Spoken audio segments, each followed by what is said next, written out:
we published a case about a massive global cyber espionage campaign that was targeting all sorts of NGOs in many different sectors. And we couldn't figure it out at first. There were like lawyers being targeted, environmental NGOs, even short sellers. So that had a financial, and like, what is going, we knew this was all united in some manner. And it wasn't until we cracked the case and realized that all of this, the common link was a single firm in Delhi, India called Beltrox. That's basically like a hack for hire firm that advertises, I think their slogan was, "You desire, we do." And they basically would hack for any client. And that's why we were seeing this odd collection of victims and targets. Some were being hired presumably by, energy companies, others by companies that were being affected or impacted by short sellers. So it just goes to show there's just so many ways to accomplish the same thing.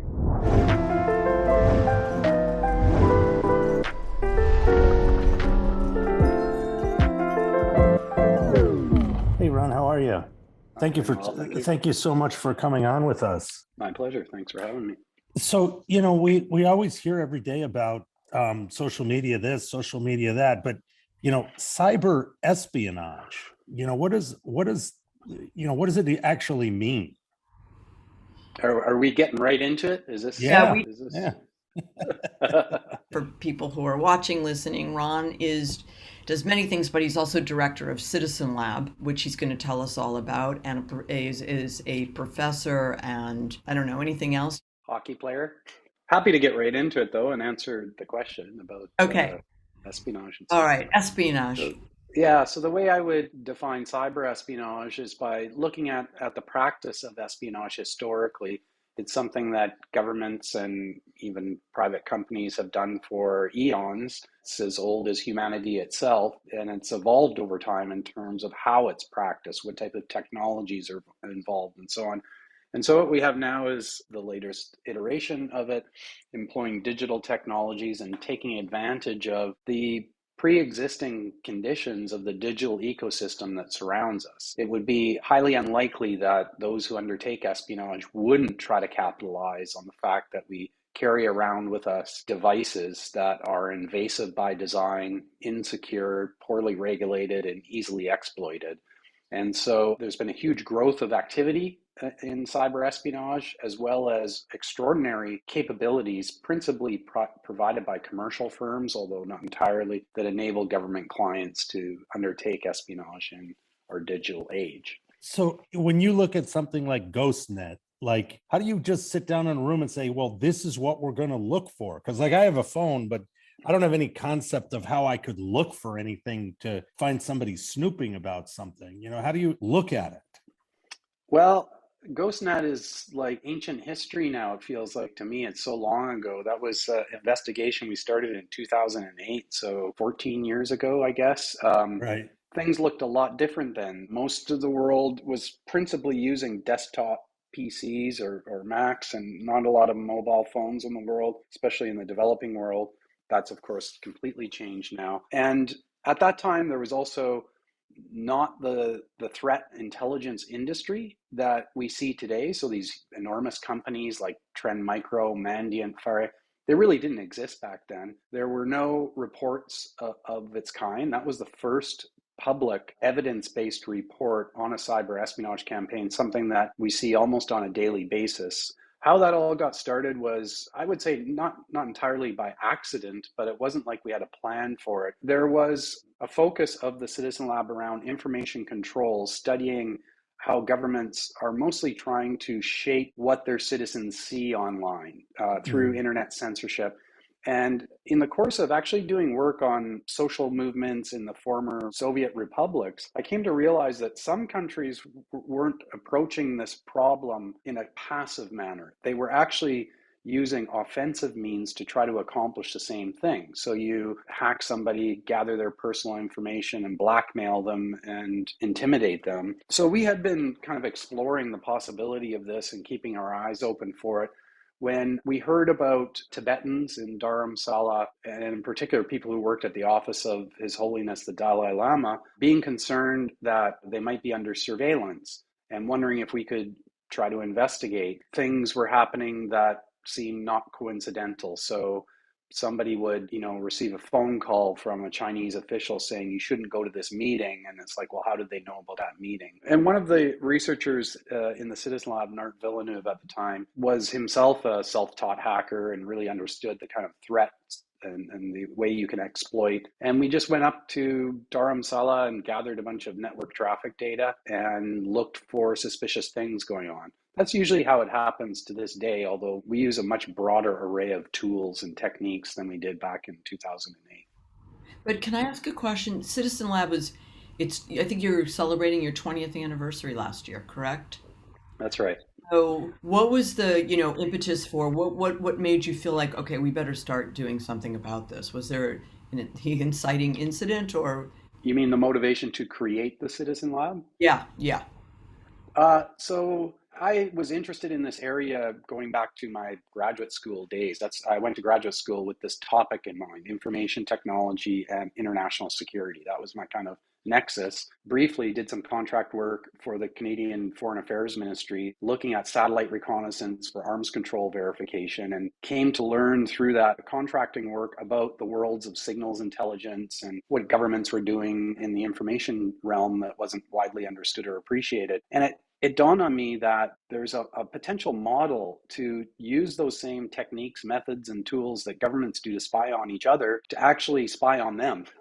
Spy, I put in quotation marks here, scare quotes, because we're not really spying. It's more about holding them to account. There was nothing like Bellingcat then. People who were studying the internet weren't really aware that the internet itself, as a network of interconnected computers, speaks a language that can be interrogated in a way that provides firsthand primary evidence of anything really, but especially of maybe some kind of malfeasance that you want to expose and hold accountable. So I had this vision of creating a laboratory where I'd bring together people with these different skill sets and turn the tables, watch the watchers, and lift the lid on the internet is the tagline. And I just managed to get funding for it, put together a proposal, described it almost exactly the way I'm describing it here in the proposal to the Ford Foundation. And there was a program officer there at the time named Anthony Romero, who is now the president of the we know Anthony well. We know Anthony. Yeah. So Anthony was the program officer, and he took a chance on this unconventional project, and it just grew from there. Wow. Now, are there other labs that observe the watchers, or is this maybe, do you have other people, is there a connection or a bunch of people, or is this one of the only ones of these kinds of places? I would say the field has grown and matured quite considerably. It depends on if you're speaking strictly about university labs or academic approaches and the way that we are doing what we are doing. Honestly, there really is nothing quite like what we do. There are university-based projects or centers that now come close to what we do or overlap in some ways with what we do. Like there's an internet observatory in Stanford that looks at disinformation. Right. Very similar. People at the Berkman Center or Oxford Internet Institute have appropriated some of the same methods that we do to do some of the things that we've done. But broadly speaking, outside of academia, this idea of interrogating the internet systematically and looking for open source information that you can use in a way to hold people to account is now, of course, widely practiced. Mm-hmm. So I see the Citizen Lab as part of a growing family that includes investigative journalists like Bellingcat and academic organizations as well as just, individuals in some cases doing this type of sleuthing. Technology is always changing, and there's a lot of companies, as you alluded to earlier, that are coming up that have new diabolical tools that are being used against dissidents around the world. Can you go to them and say, hey, give us some of this technology because we want to observe what's going on? Because if you ask them, they would say the technology is agnostic. Is it easy to get them to give you some of the tools, or do they keep it a secret? Is it how does it work? I think first we have to characterize the private sector space around cyber, let's say, to use that language. I know it's a bit awkward, but the way I think about it is you have a wide spectrum of companies providing different tools to different clients. And a lot of it is dual use. So there are technologies that enable telecommunications companies to filter out bad traffic, but that can also be used for mass surveillance. The most insidious or harmful types of technologies are the ones that we've been tracking around spyware, which is sold to governments to enable them to hack into devices. Ostensibly, there is a dual use there insofar as a legitimate need by law enforcement to undertake criminal investigations in this manner. Not everyone agrees with that, but I think there's certainly a justification or rationale for it. But then you have a lot of other companies that do things that bleed into the kind of surveillance capitalism industry. So location tracking, data analytics, net flow data. There's just a lot of data flowing all over the place. And some of that data is quite useful to us at the Citizen Lab. For ethical reasons, we obviously wouldn't go to a company like, say, NSO Group or Hacking Team and ask for something from them, because that would, I think, put us in a conflict of interest. Right. But there are companies that are more neutral, I guess you might use that way of thinking about it, who are truly trying to defend networks from harmful attacks, that share data with us. Either we purchase it from them if we have the funds, or maybe we get a discounted rate because we're a university group. And that's just part of our toolkit. We have a variety of data sources now that we didn't 12 years ago. So in a lab, of this kind, we're trying to defend open society values, right? Or democratic values.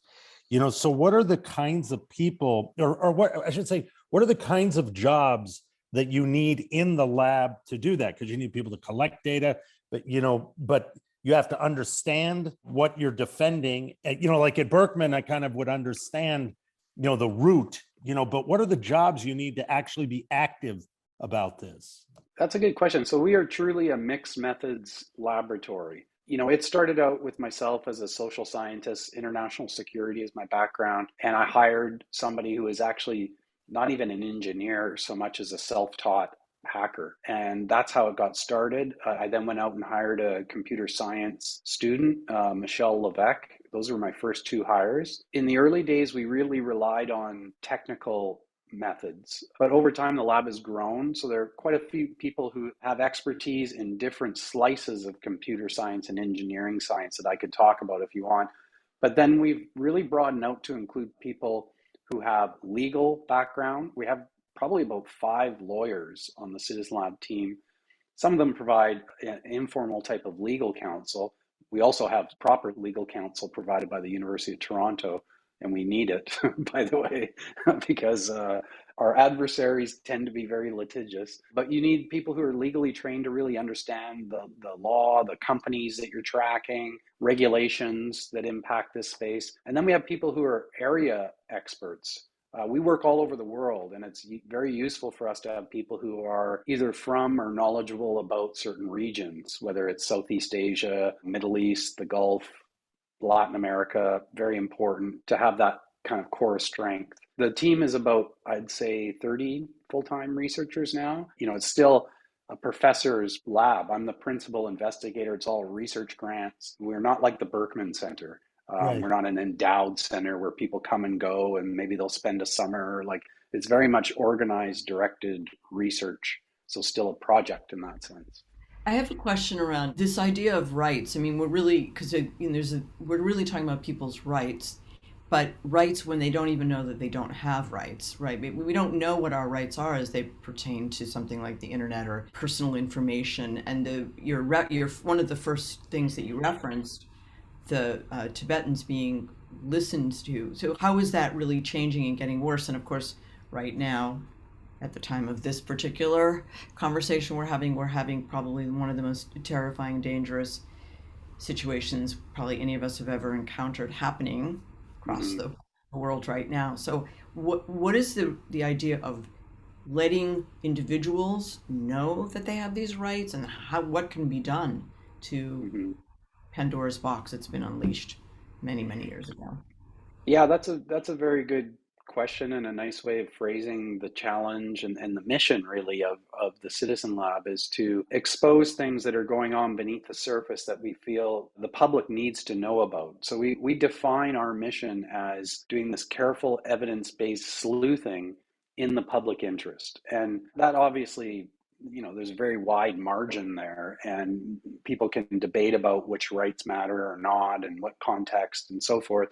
But I think, most thoughtful people who are inclined towards human rights, have a ballpark of values that they all agree on, and I think that's what motivates us. So, for example, there's certain categories of individuals and organizations that we wouldn't work with or study. So, somebody whose device has been hacked, even though we might be interested in it, but they're working for a government security service or a big company, that wouldn't really fit our profile. And then just broadly speaking, the question you raise about rights and the opaqueness of the communication technologies that we depend on, I think that's definitely true. As never before, it seems to me, we're surrounded by so much technology that we rely on that is intimately connected to almost every aspect of our lives, and yet we know so little about what goes on inside of it. Part of that has to do with things like the broken, flawed consent process, terms of service agreements that no one reads, which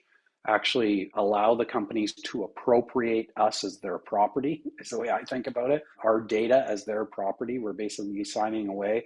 And we do this not once, but routinely dozens of times with all of the applications that we use and depend on. And then, of course, the companies hide behind intellectual property protections. I find it really strange. I was using this analogy yesterday that most of the big social media platforms do not allow the equivalent of like a health inspector to examine their algorithms and their internal workings is astonishing to me. If you think about like a meat processing plant, it would be shocking if somehow there weren't inspectors allowed into, the public wouldn't go for it. But here you don't have the equivalent sort of thing around social media, although I think it's changing now. If you look at the Digital Services Act in Europe that's being proposed, part of that would involve precisely what I'm talking about here, some kind of independent mechanism to inspect what's going on inside the companies. I feel like you just painted the most frightening analogy, though, of, all the people. I have not gotten Alexa, okay, because I don't want to have, but all the people that have something like Alexa, I don't know what the other equivalents are, and they don't know what's going on inside. So who is in your house with you? It is, great for a thriller, like a terrifying story, because who's in there with you is just beyond. But we're already in a crisis. It's not like, right? It's not like, okay, we're getting ready for the crisis. It's already upon us. So do you also focus on how we're going to dig our way out of this, or just try to, take little pieces, because it's such a vast, as Jesse was saying, problem or problems?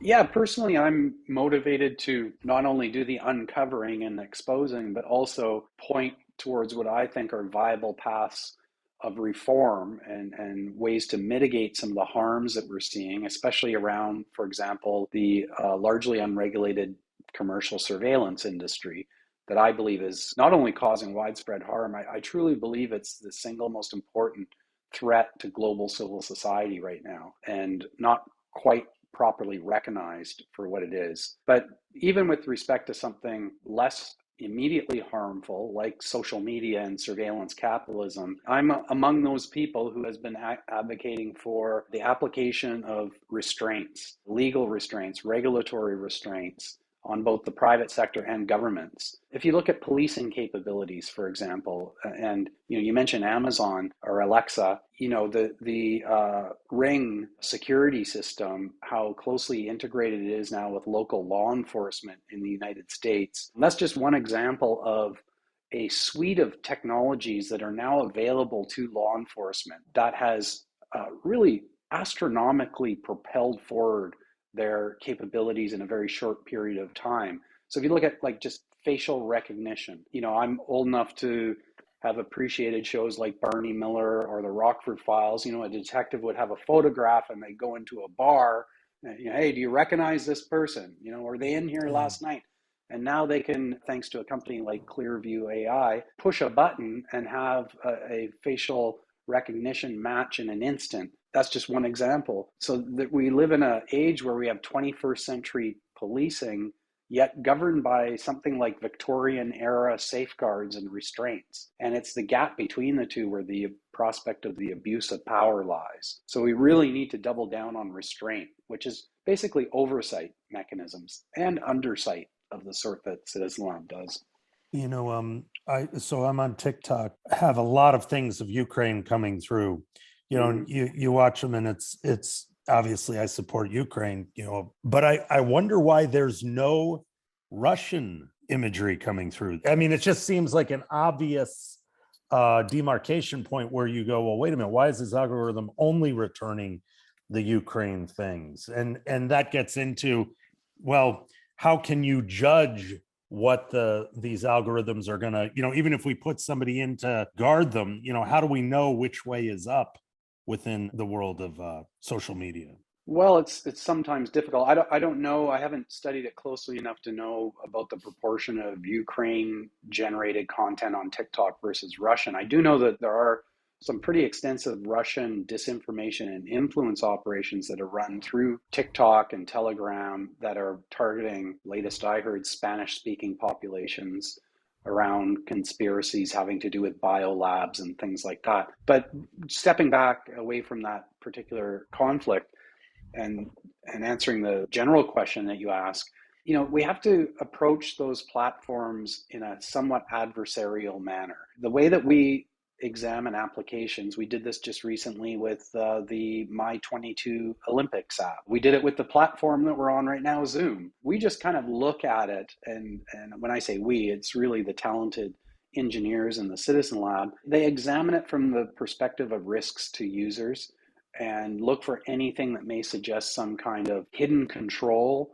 or mechanism that's happening that really should be disclosed. So those are different things, right? With Zoom, what we discovered was that first of all, the encryption that was used to secure the video conference that we're having was poorly engineered such that we could actually intercept any Zoom call if we were controlling the network. And that was part of the disclosure that we made to Zoom. The second part was, I think, slightly more disturbing. In about 10 of our sessions, we observed in, I think, 2 or 3 instances, the keys that are used to do the encrypting coming from servers in mainland China. So, you just kind of scrutinize, take apart, reverse engineer where you need to, experiment. Sometimes you come up with nothing, but usually the way that we kind of triage this is somebody will say, hey, a journalist came to us prior to the Olympics saying, hey, we're being required to install this app when we go to Beijing to cover the Olympics. Might Citizen Lab want to take a look at this? And we did, and we just found it was very poorly engineered, nothing nefarious, just bad design. Mm-hmm. But poorly engineered can be nefarious, no? Yeah, it can, but I think everyone in this particular case jumped to the inference that the problems that we identified were put there by the authorities, when in fact that's not the case as far as we could tell. It was just poorly engineered. And that doesn't decrease the risk per se. It means that, it's a different threat profile than it would be if the government had introduced some backdoor surveillance. So North Korea, the ones we always hear about are Russia, North Korea, and China. Are they actively working against their populations? I mean, not in the case of North Korea because people don't have computers, but and are they, what's North Korea trying to do, with us? I mean, they obviously had those successes with Sony, but I mean, it seemed like those were password, silly password things. Are they actually actively doing things against citizens?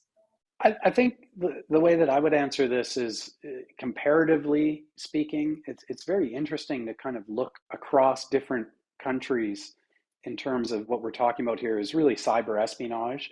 And if you just zero in on that, of course, we could talk about other things as well, like disinformation or the control of information domestically. But if you're just looking at cyber espionage, each country has a slightly different flavor. So both Russia and China have pretty extensive, like world-class capabilities, but they do things different than, say, the United States does it or North Korea. In North Korea's case, it's been a while since I've looked at it closely, but my impression is most of the cyber espionage they undertake is financially driven. They want to extract funds through ransomware to enrich the regime. And a lot of their revenue comes from the black market. And so that's kind of their motivation. I don't think there's a lot of political espionage in the case of North Korea.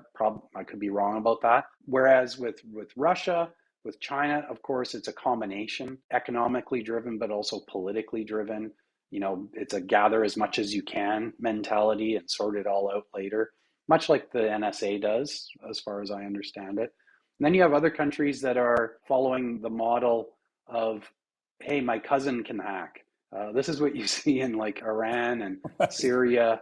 It's Right. kind of like the equivalent of a garage band for cyber espionage. But that could be very harmful. We published a case about a massive global cyber espionage campaign that was targeting all sorts of NGOs in many different sectors. And we couldn't figure it out at first. There were like lawyers being targeted, environmental NGOs, even short sellers. So that had a financial, and like, what is going, we knew this was all united in some manner. And it wasn't until we cracked the case and realized that all of this, the common link was a single firm in Delhi, India called Beltrox. That's basically like a hack for hire firm that advertises, I think their slogan was, "You desire, we do." And they basically would hack for any client. And that's why we were seeing this odd collection of victims and targets. Some were being hired presumably by, energy companies, others by companies that were being affected or impacted by short sellers. So it just goes to show there's just so many ways to accomplish the same thing. So on a case like that, do you put forth recommendations about what to do? Or, as a lab, you're just saying this is what's going on, but, what's the kind of the end of your paper? Does it say, so, turn this, what do you do about it, I guess? Well, in this particular case, some of the victims asked us, well, what could be done about this? And we said, well, you could go to law enforcement. And so there is an active DOJ, Southern District of New York investigation into Beltrox as we speak. And we, of course, are at arm's length from that. We will Right. cooperate with it as long as it's a legitimate, lawful investigation. In terms of recommendations, it depends on the report. Sometimes there are specific recommendations. Like we've done many reports on hacking of news organizations or journalists. And for a while, we felt it was important to recommend to news organizations that they prioritize digital security and that journalists are given the proper training and equipment and resources. So there are times when we do those sorts of recommendations. Typically, we see ourselves as not an advocacy group, and we definitely don't do training. Like people are always asking us, can Citizen Lab do this? And well, no, it's outside of our mission. And we're not out there campaigning. But as individuals, of course, I'm a political scientist and I try to engage publicly on these matters. And we advocate for solutions to various things, whether it's governing social media or regulating spyware. I have a whole series of recommendations. I just published an article on, what could be done about this horrible problem of out of control spyware, listing like 4 or 5 recommendations. Now, do you ever talk to the bad guys? Do they ever make contact, and do you ever have a discussion in some, park in the middle of the night, the two of you exchanging views, like that kind of thing?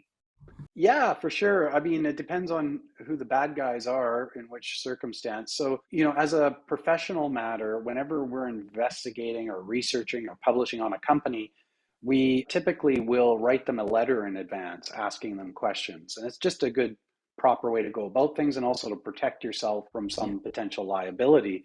And sometimes you can get some useful information back. Even if they don't answer, that can be informative. We've also made data access requests or access to information requests. Those are useful. So you get things back, maybe redacted, that tells you a little bit about what maybe a government is thinking in a particular case. We've also received threats. So sometimes the bad people try to intimidate you. We were, of course, perhaps you know this, targeted by Black Cube, the same company that was hired by Harvey Weinstein, the convicted rapist, to go after those who made allegations against him.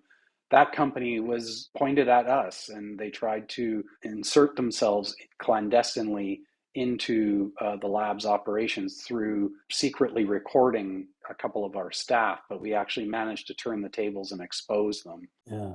So yeah, how did you get tipped off, or did your own programs detect that? Like, how did you realize that was even going on? You know, as a matter of fact, Ronan Farrow has a HBO series called Catch and Kill, and the last episode is all about the targeting of the Citizen Lab, and it tells the story. So you might want to look at that. I did. I saw that. It was incredible. Okay.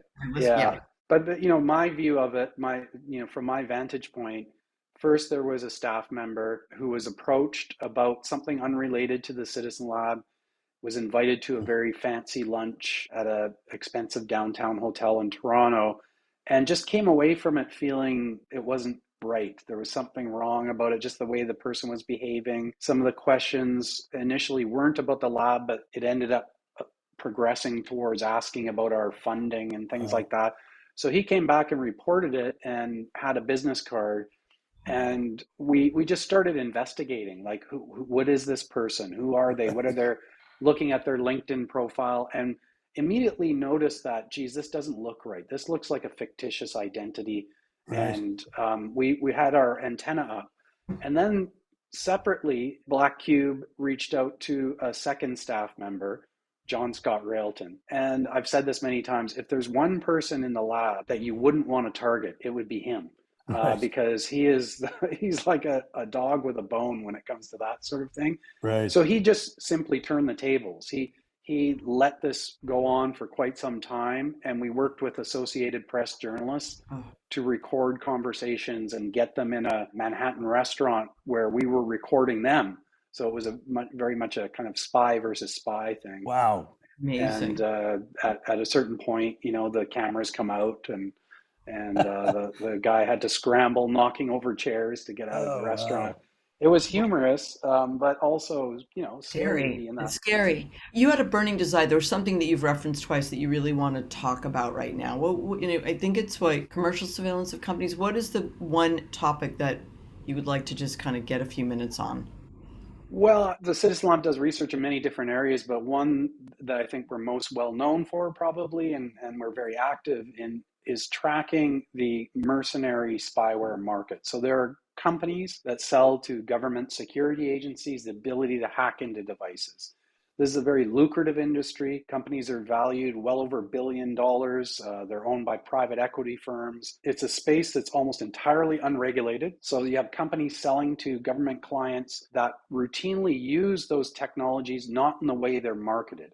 So they're marketed under the auspices of helping law enforcement investigate pedophiles or terrorists, when in fact, as we are showing, this is the proof of our research over the last 6 years in this space, or longer actually, 10 years, is to show that, well, you sell that very powerful technology to a government like El Salvador or Saudi Arabia, they're going to use it to spy on journalists, dissidents, human rights activists, lawyers, whatever presents a risk to the regime. And I do believe that's the vast majority of this marketplace right now, because the world is full of crappy autocrats and despots, right?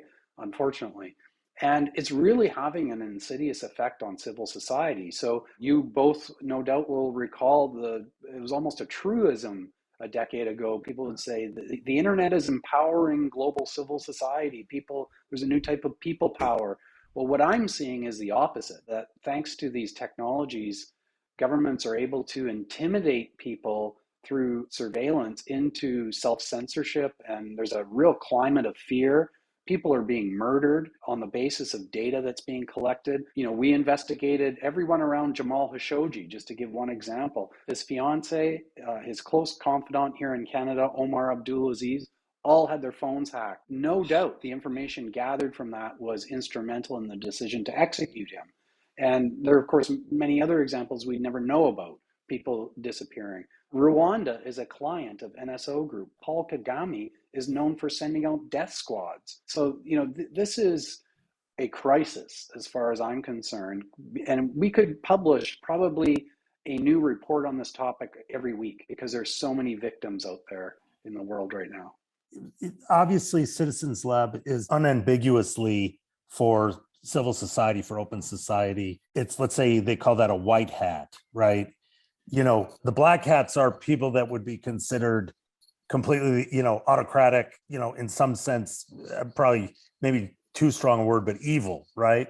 Do you see the world at this moment in time unambiguously one or the other, or are there shades of gray in the middle of all of this? Yeah, of course there are shades of gray. I think there are different interpretations of just about everything. And, even core values can be debated. I'm just one of those people that believes strongly in basic human rights and principles around a liberal democratic society. I think it's the best of all possible options.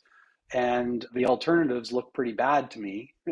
And so I think where it comes up mostly for us, to answer your question, is around ethical decisions that we have to make, because that's where we really see these gray areas. Like, there's this data that was hacked by somebody. Can we use it in our research, or would we be condoning the illegal act that brought the data forth in the first place? We've had, discussions around things like that. So, and yeah.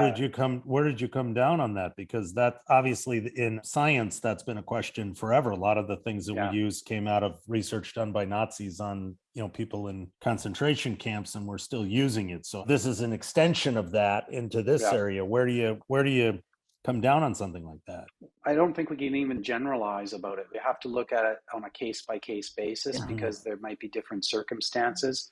And we have certain principles that we follow, and I'm really proud of my team, actually, that we spend a lot of time on ethical questions and risk analysis.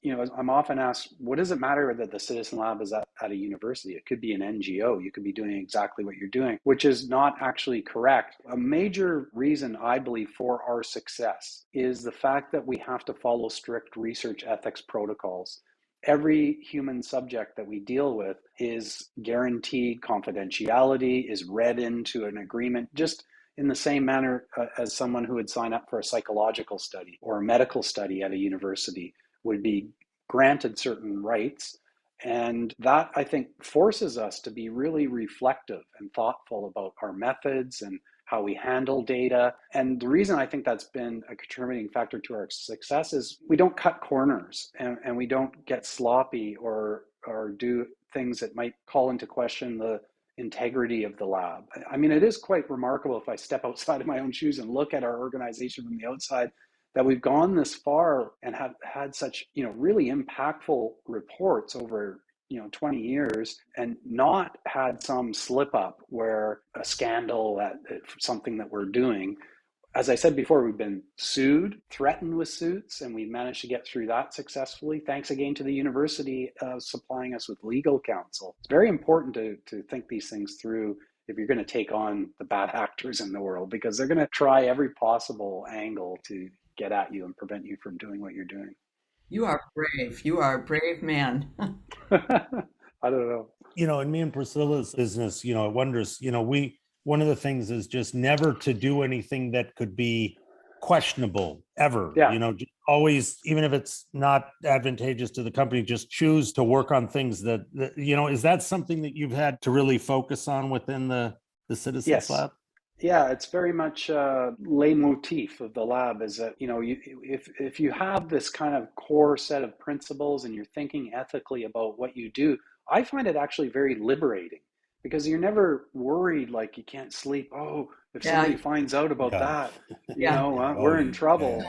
I agree 100%. Yeah, and it just makes your life easier. You can sleep better at night. But it doesn't make it easier, because sometimes there are like really interesting debates where there's no right or wrong that's immediately apparent. It's like, okay, what do we do here? Geez, I don't know. I gotta consult somebody about this. Well, thank you so much for coming on and talking to us about this stuff. It was really fantastic. Really appreciate it. And I want everybody who's paying attention, please check out what the work that Citizens Lab is doing, because they're keeping us sort of safe. I'm going to end on an optimistic note, because we have to. We have to be optimistic. You wouldn't be doing it if you didn't have some belief. That's very true. Thank you so much for having me on your show. Thank you so much for coming on. It was great. Stay safe. Take care of yourselves. You too. Later. Bye. Bye.